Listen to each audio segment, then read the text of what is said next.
저한테 컨설팅 받는 회사도 그래요. 아, 내가 2, 3년 전에 이걸 알았으면 훨씬 더 좋았겠다.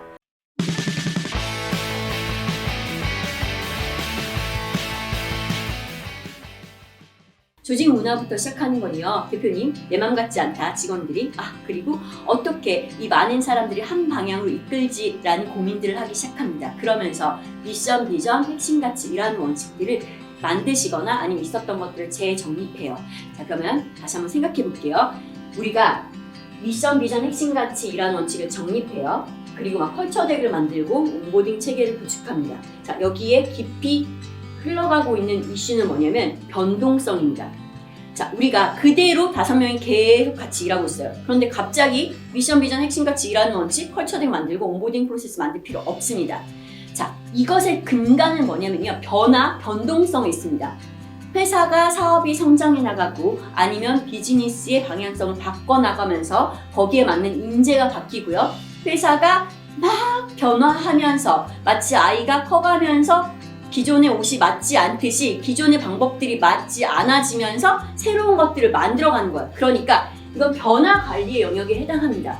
여러분 이걸 놓치시면 안 돼요. 그러니까 내가 목적과 의도요. 왜 조직 문화에 대한 것이 지금 이렇게 이슈로 떠오르지? 내가 어떻게 직원을 내 맘과 같이 다 만들어가는 거에 대해서 이렇게 내가 관심을 많이 갖고 있지? 왜 직원들이 퇴사하고 새롭게 입사하는 것 안에서 이렇게 신경이 많이 쓰이지? 우리는 변화 관리를 하기 위한 것입니다. 변화 관리가 성공의 핵심이니까요. 왜냐면 변화해야 되거든요. 밖에 외부의 시장 상황에 맞춰서 고객의 빠른 니즈의 변화에 맞춰서 조직은 굉장히 유동적으로 변화하셔야 합니다. 이것이 성공의 핵심이고 그러니까 이렇게 요새 미션, 비전, 핵심 가치 일하는 원칙에 대해서 그렇게 많이들 얘기하고 있는 거예요. 이 근간, 이 맥락, 이 목적과 의도를 절대 놓치시면 안 돼요. 그냥 유행처럼 한다고 따라 하시는 게 아니라 그런 의도 안에서 미션, 비전, 핵심 가치 정립을 하시는 거고요. 여기에 맞춰서 우리는 이렇게 일하자라고 하는 원칙들을 만들어 가는 거예요. 왜냐? 우리가 수많은 사람들이 다양한 배경을 가지고 다양한 가치관을 갖고 들어옵니다. 그러니까 효율적으로 의사소통하기 위한 거예요. 뭐예요? 변화 관리입니다. 조직의 효율성을 위한 것이죠. 각자의 감정대로 서로 얘기하면서 의가 상하지 않도록 회사가 민첩하게 원팀으로 만들어 나가기 위해서 합의된 가치관들을 가져가는 거예요. 그게 핵심 가치고 일하는 원칙입니다. 그리고 그게 잘 정립되어 있는 것 컬처 덱이겠죠. 제가 이 컬처 덱에 대해서 어디서 들어서 그냥 학문적으로 연구해서 말하는 거 아니고요. 여러분 그 유명한 토스 컬처 덱 제가 대표님 같이 만들었습니다. 모든 회사 여러분 들어본 한국신용데이터, 와디즈, APR 이런 곳에서도 여기 다 도입하려고 실제 시도했고 노력했었습니다.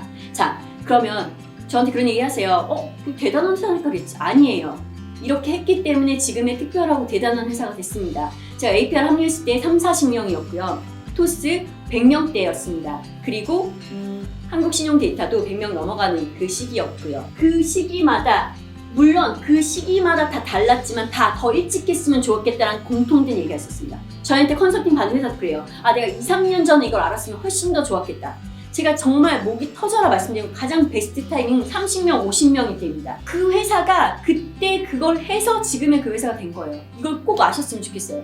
누구나 비슷한 환경이 있습니다. 그런데 그때 어떠한 선택을 해가냐가 미래의 다른 모습을 만드는 거고 저는 여러분이 옳은 선택을 하기 원하고 거기에 시행착오를 최대한 줄이고 가장 빠른 패스트 트랙으로 갈 수 있는 방법들을 알려드리려고 노력하는 겁니다. 이걸 바탕으로 온보딩 체계를 구축하는 거예요. 자, 온보딩 체계 뭐예요? 새로운 신규 입사자가 오면 잘 적응하게 만들어 나갑니다. 그래서 우리 회사는 어떻게 됐고요. 똑같은 얘기죠. 우리 회사는 이러한 의도로 만들어졌어요. 우리 회사는 세상에 이러한 가치를 줄 거고요. 그러기 위해서 구체적인 어떤 것들이 실행이 나가고요. 미션, 비전, 그렇죠? 그리고 우리는 의사결정할 때 이런 것들 기준으로 할 거야. 하는 핵심 가치. 그리고 그래서 우리 이 원칙대로 일하길 기대해라는 이라는 원칙들이 이게 없이 온보딩 체계 하는 거 의미가 없어요. 그렇죠? 구성원에게 신규 입사자가 알아서 생존하세요. 이러세요. 그리고 이게 또 핵심은 안 지켜지잖아요. 내재가 안 돼 있어요. 사람들이 다 따라가셔도 아무런 의미가 없습니다. 그러니까 이 흐름의 순서가 있는 거예요. 지금 막 당장 신규 입사자 막 뽑아가지고 난리예요. 그러니까 빨리빨리 저한테 온보딩 프로세스 잡아달라고 해드릴 수 있어요. 그쵸? 우리 회사가 지금 당장 당신이 무슨 일을 해야 되는지, 그쵸? 3가지가 필요하죠. 비즈니스에 대한 이해가 필요하고 조직의 적합성, 조직에 대한 이해가 필요하고 직무 전문성, 내가 지금 하는 업무가 무엇을 기대하는지 이 회사가 이 세 가지 핏을 맞춰야 되는데 가장 먼저 비즈니스에 대한 것들은 미리 사전에도 알아볼 수 있습니다. 그쵸? 근데 조직 문화에 대한 적합성에 대한 건 조직 문화에 대한 일원화된 게 없으면 어떻게 알려주겠어요? 일 잘하는 사람 데리고 왔는데 이런 것 때문에 정말 많이 나갑니다. 그래서 이 순서에 대한 것들 잊지 마시고 이게 잘 안 돼 있으면 나머지부터 먼저 하시면 되겠지만 우리는 이런 의도로 하려고 해. 여러분 분명히 여러분 어릴 수 있습니다. 여러분이 좋아하는 인재상 여러분이 어떠할 때 성공했는지에 대한 게 분명히 있어요. 여러분이 머릿속에 있는 것들을 다 잘 정렬해 놔야 됩니다. 이게 엄청나게 시간을 아끼는 거예요. 그러니까 토스든 뭐 정말 대단하신 분들이 너무나 많은 시간을 들여서 여기에 공유를 드린 건 이게 더 훨씬 효율적이기 때문입니다. 그래서 이 많은 것 중에 저희가 이걸 가장 먼저 둔 게 그러한 의도예요. 유행처럼 많이 하고 있지만 하시는 것도 너무 좋아요. 그렇지만 그 목적과 의도 꼭 기억하셨으면 좋겠고 이걸 바탕으로 하니까 또 기대치 합의가 있는 거죠. 그쵸? 내가 신입사들이 무엇을 기대하는지 그리고 여기에 맞춰서 회의체 우리가 조직 문화를 어떻게 더 개선하고 강화시키는지에 대한 것들이 나오는 거고 이걸 가지고 우리가 지금 의도한 대로 이 조직이 잘 움직이고 있냐에 대한 것 조직 건강검진 Employee Satisfaction Survey라고 하는 직원 만족도 조사 왜 직원이 항상 행복해야 합니까? 다 만족해야 됩니까? 이 행복과 만족이라는 이 주관적인 감정은 사람에 따라 굉장히 다를 수 있어요. 우린 여기에도 기준이 필요한 거예요. 어떻게 회사 생활할 때 더 효율적이었는지, 업무에 어떻게 더 잘 집중할 수 있었는지에 대한 것. 그러니까 그 단어에 얽매이지 마시고 그 본질과 그 목적과 의도를 항상 생각해 보셔야 돼요. 그리고 지킬 수 있는 약속과 질문만 하셔야 되는 겁니다. 여기 대해서 너무도 할 말이 많지만 오늘 간략하게 설명드리도록 하겠습니다. 그리고 복리후생. 자, 그러면 제가 왜 복리후생을 조직 문화에 넣냐? 복리후생이 뭐예요? 회사가 직원이 근속을 유지시키기 위해서 우리 회사 다니는 거 참 좋아 라고 느끼게 만드는 겁니다. 우리 회사가 나 이렇게 케어해 주는구나, 신경 써 주는구나. 그럼 이것도 뭐부터 시작해요? 회사의 문화와 연결됩니다. 우리 회사가 어떠한 것들을 세상에 주려고 하는지, 그걸 위해서 어떤 기준들을 갖고 있는지, 그러니까 우리는 어떠한 사람들을 우대하는지, 이라는 원칙을 잘 준수하고 핵심 가치를 수호하는 사람들을 우대하잖아요. 그럼 그런 사람들은 어떠한 복지를 원할까부터 시작하는 거예요. 복리후생이 보편적 복지가 되기 위해서는 다 똑같이 5만원, 10만원 월 나눠주면 됩니다. 그렇지만 그렇게 하지 않죠. 그냥 의도를 갖고 하는 거예요. 우리가 가장 타깃하고 잡고 싶은 사람들이 어떨 때 가장 근속을 유지할까로 연결되어지는 게 복리후생이죠. 그러니까 자립적으로 계속 끊임없이 문제를 해결했으면 좋겠으니까 저희가 업무에 관련된 책을 무제한으로 지원해 준다든가, 그렇죠. 교육 지원들을 하는 거죠. 다 같은 맥락으로 하는 거예요. 그러니까 자, 여기 회사 무슨 복지가 있어? 어떤 복리후생 있어? 자, 리스트업 해봐. 여기서 우리 좋은 거, 우리 예산을 할 수 있는 거 딱 하자라고 하면 하나도 도움이 되지 않습니다. 맥락과 맞지 않아요. 결국 그것을 가장 많이 수혜받는 사람과 우리가 궁극적으로 잡고 싶은 핵심 인재가 다를 수 있거든요. 그럼 이건 실패한 복리후생 제도입니다. 그러니까 이 맥락 안에서 같이 나와야 되는 거죠. 그리고 보통 이 역할을 누가 해요?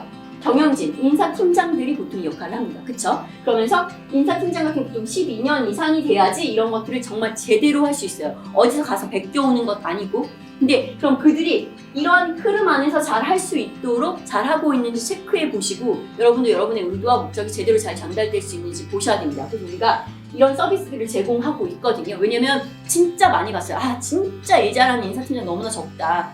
근데 회사가 성장해야 돼 너무나 필요한데 이거 진짜 부익부 빈익빈 아니냐. 그래서 저희가 도움을 드리고자 이런 서비스를 만든 겁니다. 그래서 이 강의 그렇지만 저희가 한계가 있어요. 모든 회사에 저희가 도움을 드릴 수 없어요. 컨설트 저희도 리소스에 한계가 있다 보니까. 그러니까 이 영상을 통해서라도 다른 사람과 해도 상관없습니다. 그렇지만 이 맥락을 꼭 같이 파악해 가셨으면 좋겠어요.